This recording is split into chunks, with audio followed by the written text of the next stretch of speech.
Assalamualaikum warahmatullahi wabarakatuh. Halo semuanya, anak-anakku siswa kelas 7 yang berbahagia. Semoga kalian sehat dan tak kurang suatu apapun. Jangan lupa untuk selalu tetap di rumah dan jaga jarak ya. Sebelumnya, perkenalkan dulu.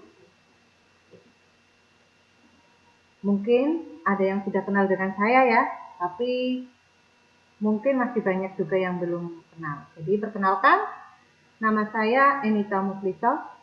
Saya mengajar bahasa Jawa di kelas 7, 8, dan 9. Asal saya dari Banjarnegara, tapi saya menetap di Rawalo.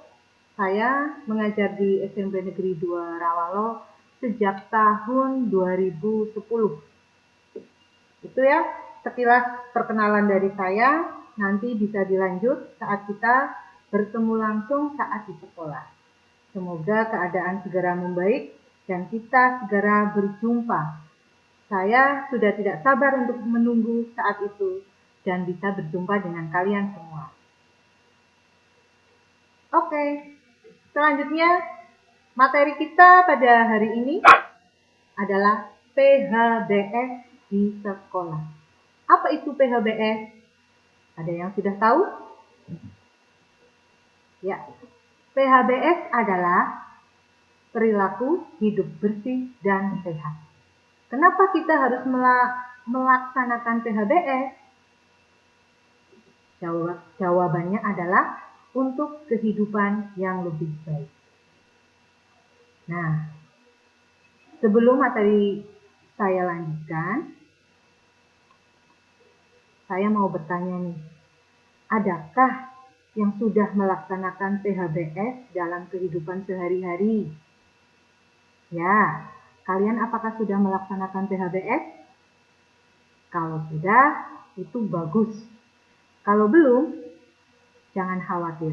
Masih belum terlambat untuk melaksanakannya. Nanti di bawah ini, setelah ini akan saya sampaikan beberapa PHBS yang bisa dilaksanakan di SMP Negeri 2 Rawalo. Yang akan ditayangkan lewat video ya. Silahkan kalian menyimak. Oke, sudah siap menyimak? Selamat menyaksikan.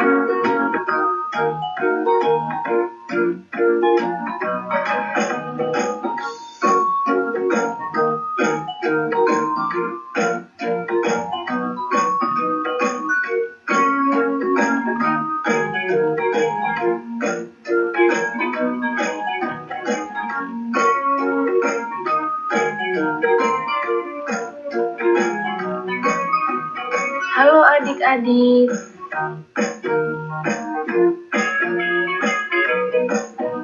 Apakah kamu termasuk murid yang melakukan PHBS?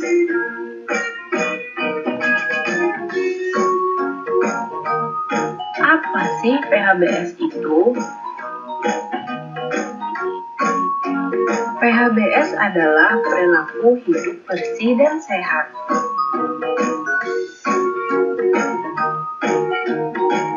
Kenapa kita harus melakukan PHBS? Manfaat melakukan PHBS adalah dapat meningkatkan kesehatan, mencegah penyakit, dan menjadikan lingkungan sehat. Ada 8 indikator PHBS di sekolah. Indikator yang pertama, mencuci tangan dengan air yang mengalir dan memakai sabun. Manfaat mencuci tangan adalah untuk membunuh kuman dan bakteri penyebab penyakit. Penyakit yang timbul akibat tidak mencuci tangan adalah diare, cacingan, dan tipes. Kapan harus mencuci tangan?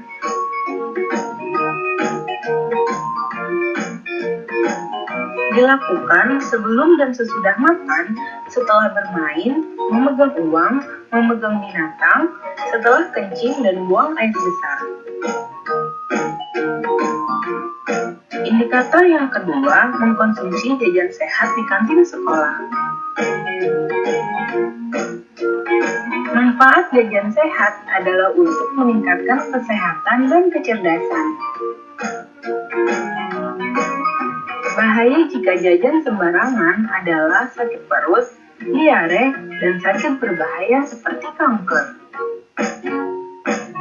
Ingat, beli makanan di tempat yang bersih, jauh dari tempat sampah, dan warna makanan tidak mencolok. Indikator yang ketiga, menggunakan jamban yang bersih dan sehat. Kenapa buang air kecil dan buang air besar harus dijamban?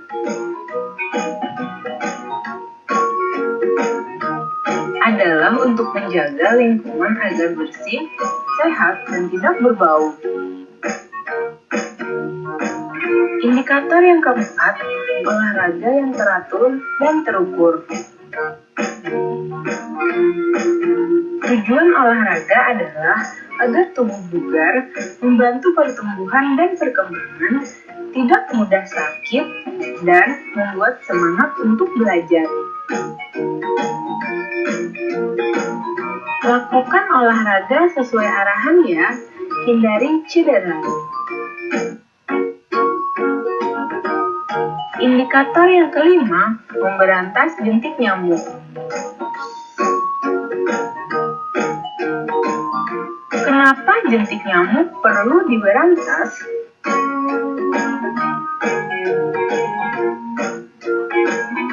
Gigitan nyamuk menyebabkan penyakit DBD atau demam berdarah dengue, malaria, dan kaki gajah. Cara memberantas jentik nyamuk. Jentik nyamuk diberantas dengan melakukan 3M+, menguras tempat penampungan air, menutup tempat penampungan air, mengubur barang bekas, plus menghindari gigitan nyamuk. Indikator yang keenam, tidak merokok di sekolah.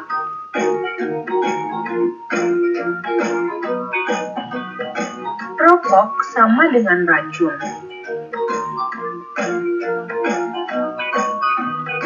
Merokok sangat berbahaya dan dapat menyebabkan kematian.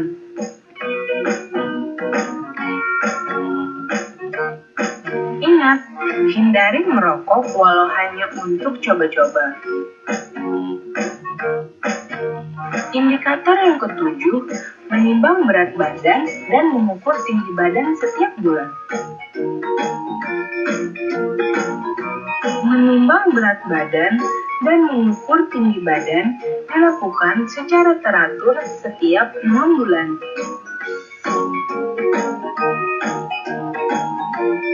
Manfaatnya adalah untuk mengetahui pertumbuhan dan perkembangan serta status gizi. Hasil berat badan dan tinggi badan akan dicatat di kartu menuju sehat atau KMS. Indikator yang ke-8, membuang sampah pada tempatnya. Sampah merupakan sarang kuman dan bakteri. Jenis-jenis sampah yaitu sampah organik, sampah anorganik, dan sampah B3. Sampah anorganik atau sampah kering adalah sampah yang tidak mudah membusuk seperti botol, plastik, kaca, dan kertas.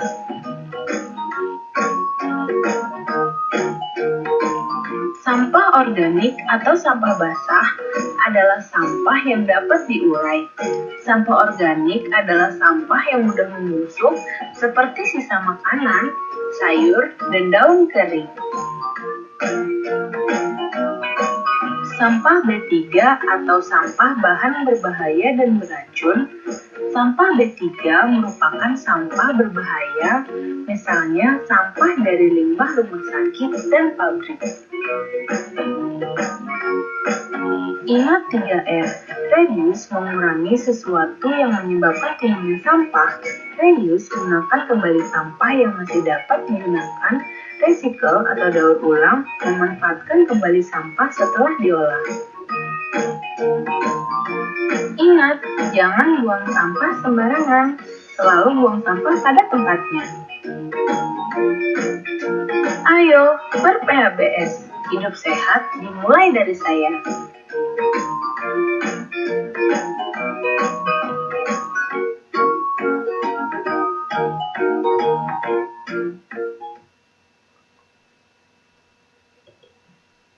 Itu tadi video yang saya tayangkan ya, semoga bisa lebih memperjelas.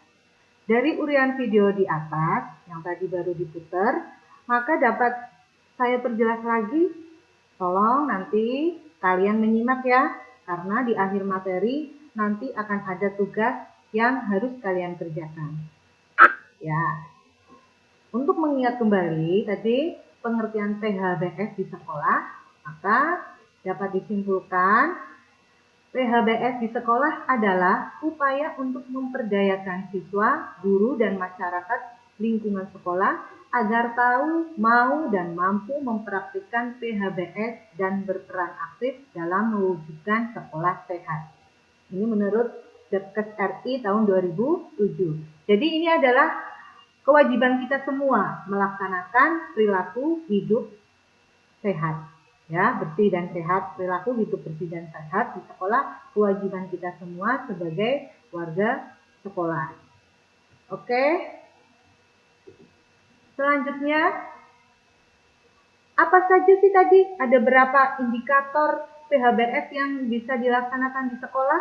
Tadi kalau tidak salah ada 8. Yang pertama adalah cuci tangan dengan air yang mengalir dan sabun. Jadi ibu kurang ya nulisnya ya, kurang dan sabun. Ini jadi kalian apalagi sekarang sedang musim pandemi harus sesering mungkin mencuci tangan dengan air yang mengalir dan menggunakan sabun. Manfaat cuci tangan yaitu untuk membunuh kuman dan bakteri penyebab penyakit seperti diare, cacingan, dan tipes.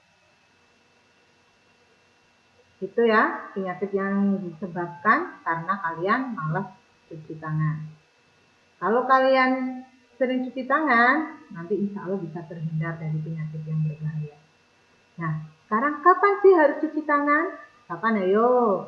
Ya, yang pertama, sebelum dan sesudah makan. Setelah bermain, setelah memegang uang, setelah memegang binatang, dan terakhir setelah kencing dan buang air besar. Atau kamu setelah bersin juga boleh ya, karena sekarang keadaannya sedang banyak pandemi ya, jadi kalian bisa melakukan cuci tangan sesering mungkin. Setelah cuci tangan yang kedua adalah, masih ingat? Coba apa? Ya, kalian harus mengkonsumsi jajan sehat di kantin. Jadi jangan jajan sembarangan. Ya. Kenapa? Karena itu berbahaya, ya. Jadi kalian harus selalu pilih-pilih jajan kalian, pilih-pilih makanan yang sehat. Manfaat jajan sehat antara lain meningkatkan kesehatan dan kecerdasan. Wow, kalau kita sehat, makanannya juga sehat kan otomatis kita jadi sehat. Nanti kecerdasannya kita juga akan meningkat. Ya.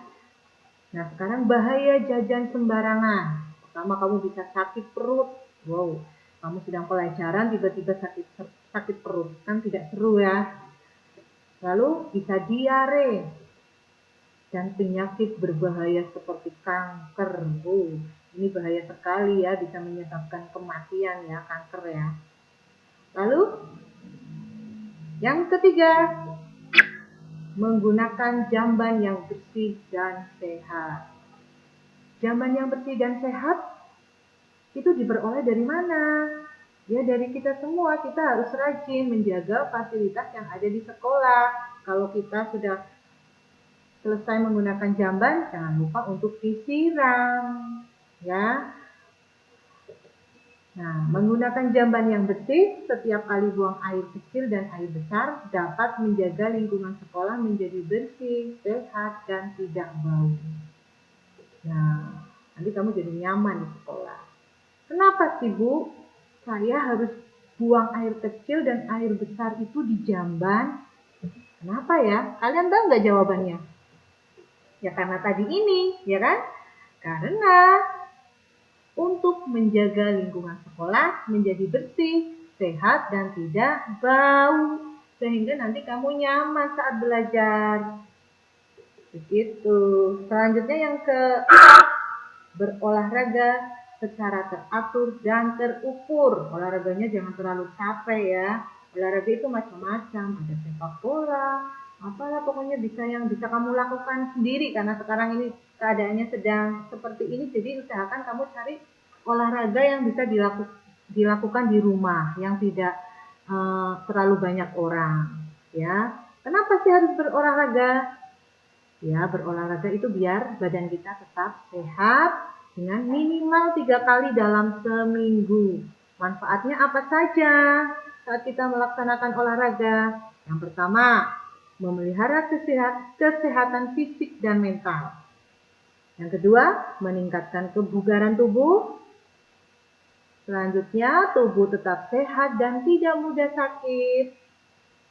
Dan membuat semangat belajar. Ini yang penting. Kalau kamu sakit, pasti jangankan belajar ya, untuk makan saja itu kalau sakit pasti tidak enak, tidak mau. Apalagi saat kamu sedang sakit disuruh belajar, pasti tambah tidak bersemangat. Jadi tetap jaga kesehatan ya. Selanjutnya, yang kelima, memberantas jentik nyamuk. Dimanapun kamu berada, di rumah, di sekolah, itu kamu harus memberantas jentik nyamuk. Dengan cara apa ya? Dengan cara yang mudah kamu bisa menguras tempat penampungan air yang ada di sekolah seperti bak yang ada di WC, ya kan? Itu kan bisa dikuras bersama-sama setiap hari kamu bisa membersihkannya. Kalau sudah tidak pakai bisa ditutup lagi, kan? Embernya kan biasanya ada tutupnya. Itu tutupnya tidak untuk bermain, tapi untuk menutup tempat penampungan air biar tidak dijadikan sarang nyamuk. Kalau ada botol-botol bekas yang bekas jajan kalian atau plastik, ditaruh di tempat sampah dan ditutup kembali juga.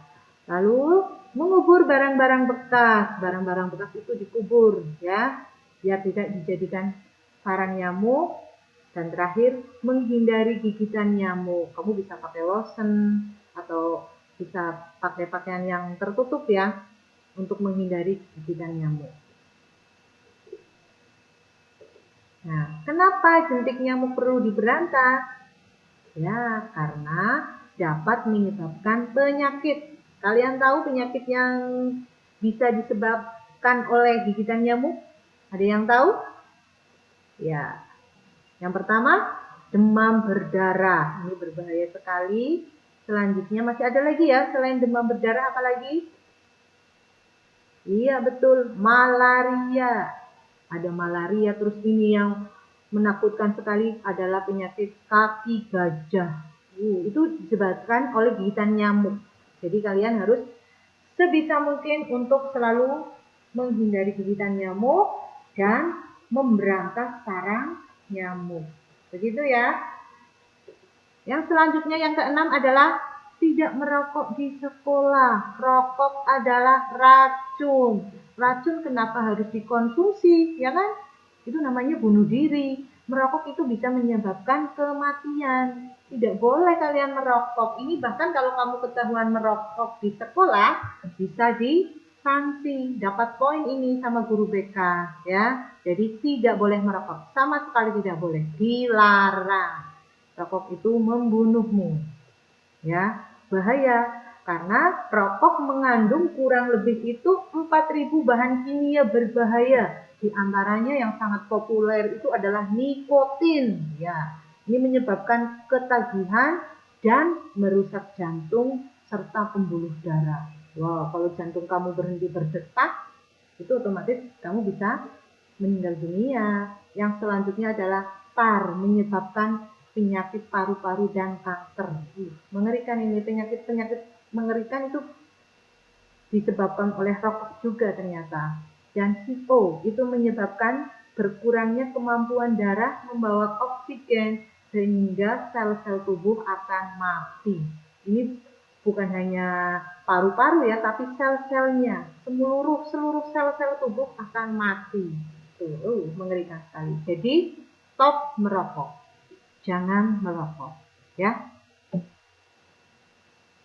Selanjutnya yang ketujuh adalah nih, mungkin kalian jarang melakukan ya, mulai sekarang bisa dilaksanakan, yaitu menimbang berat badan dan mengukur tinggi badan setiap bulan. Maaf, ini mengukurnya kurang huruf N ibu nulisnya ya, mengukur tinggi badan setiap bulan. Ya, kenapa? Ya, untuk mengetahui keadaan kalian. Siswa itu harus ditimbang berat badannya dan diukur tinggi badannya setiap minimal itu 6 bulan agar diketahui tingkat pertumbuhannya. Ya. Manfaatnya apa? Menimbang berat badan dan mengukur tinggi badan. Tentu saja manfaatnya kamu bisa mengetahui pertumbuhan dan perkembangan kamu.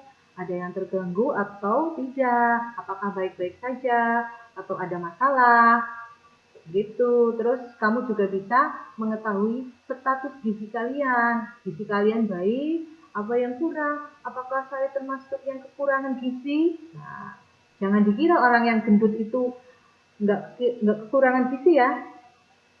Maksudnya bisa saja ada satu zat gizi yang tidak tercukupi, jadi harus diketahui. Nanti hasilnya akan dicatat di kartu menuju sehat atau KMS, gitu ya. Selanjutnya yang terakhir, yang ke-8 ini yang susah sekali ya kalian terapkan, itu adalah membuang sampah ke tempat sampah yang terpilah. Maksudnya terpilah apa Bu? Disesuaikan sampahnya. Kan sampah kan ada macam-macam, ya kan? Nah, nanti kamu sesuaikan sampah yang kering dibuang di tempat sampah yang kering atau sebaliknya. Sampah itu merupakan sarang kuman dan bakteri. Ini sampah, jadi itu sudah Ibu sampaikan, itu ada 3, ada anorganik atau sampah kering, adalah sampah yang tidak mudah membusuk seperti plastik, botol, kertas, kaca, itu tidak mudah membusuk, jadi bisa didaur ulang atau mungkin bisa dikubur, ya, atau bisa dimanfaatkan untuk yang lainnya. Selanjutnya adalah yang kedua, sampah organik atau basah adalah sampah yang mudah diurai, dapat membusuk seperti sisa makanan, sayur, dan daun kering. Selanjutnya sampah B3 atau sampah beracun. Ini berbahaya dan mengandung racun. Itu sampah yang dari limbah rumah sakit dan pabrik, ya. Oke, itu tadi ya penerapan atau sikap PHBS yang harus dilakukan di SMP Negeri 2 Rawalo. Semoga kalian bisa melaksanakannya dengan ikhlas, tulus, ya, dengan penuh tanggung jawab.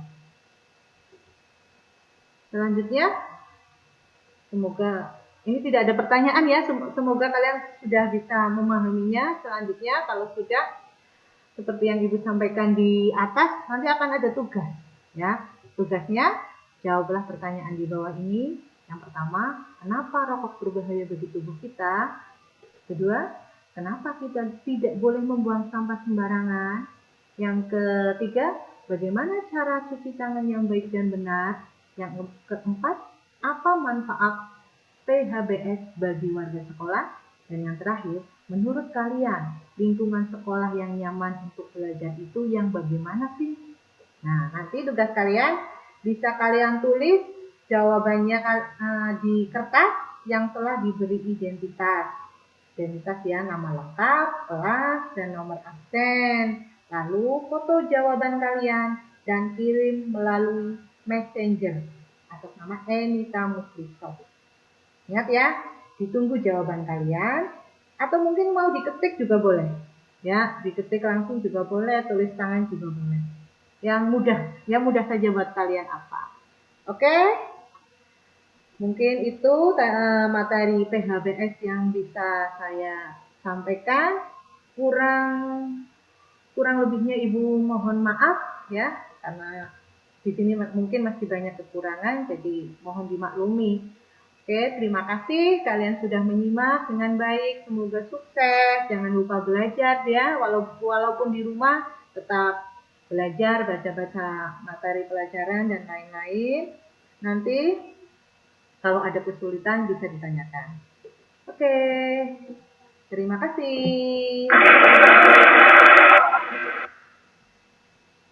Jangan lupa untuk selalu hidup bersih dan sehat. Wassalamualaikum warahmatullahi wabarakatuh.